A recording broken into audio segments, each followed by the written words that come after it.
Dimanche, le 9 mars 2025. Oui, je me prépare à aller arbitrer. Aujourd'hui, ils m'ont placé un match à 11 h du mat, à 1 h de chez moi. Donc, je dois déjà partir. Et quand je vais rentrer, je serai trop crevé pour faire la sagesse du jour. La sagesse du jour, elle est très très simple. Elle m'a été inspirée hier d'une vidéo que j'ai vue. Je vous raconterai la vidéo un autre jour. La sagesse du jour, elle est très très simple. Ah, si, je vais même vous dire la vidéo. La vidéo, c'était une femme qui parlait en fait du fait que le sexe est meilleur avec les hommes qui sont toxiques. Voici la sagesse du jour. Attention aux croyances populaires, car toutes les croyances viennent avec un raisonnement à contrario.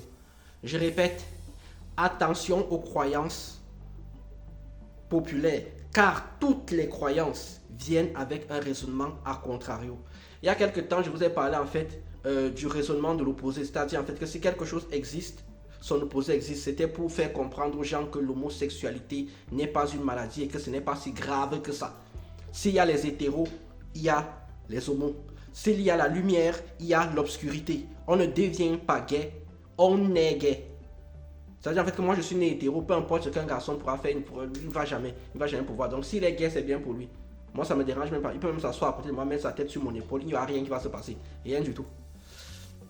En revanche, ça dérange les gens qui eux-mêmes ne sont pas sûrs. Vous voyez, ils ont un doute dans eux. C'est eux qui combattent l'homosexualité. Bref, ça c'est un autre débat. On revient dans le sujet. Le sujet, c'est de dire en fait que toute croyance vient avec un raisonnement à contrario. C'est quoi le raisonnement à contrario? Le raisonnement à contrario, c'est simplement le fait que si une croyance est vraie, alors tout ce qui n'est pas cette croyance-là existe également et est vrai. Vous n'avez pas compris ce que j'ai dit. Je répète encore une fois.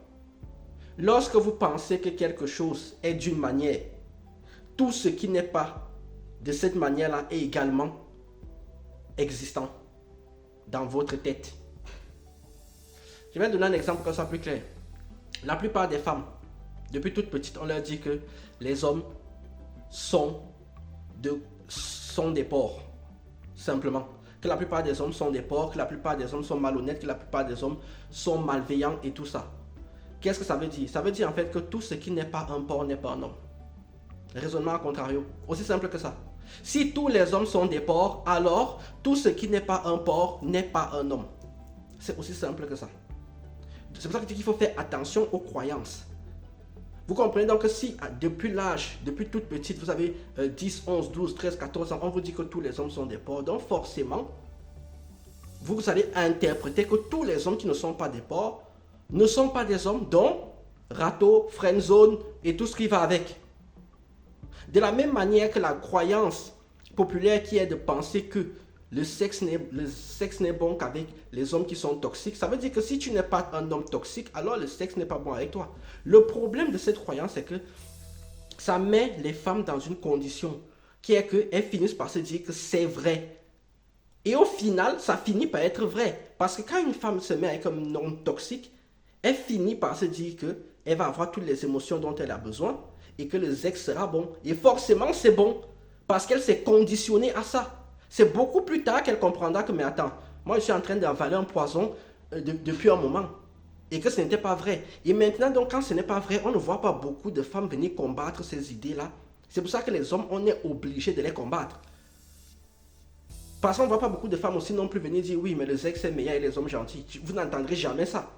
Vous n'entendrez jamais que c'est mieux, tout ce qui va être émotionnel est mieux avec un mec gentil. Non, c'est toujours que tout ce qui est bien émotionnellement est bien avec un mec toxique.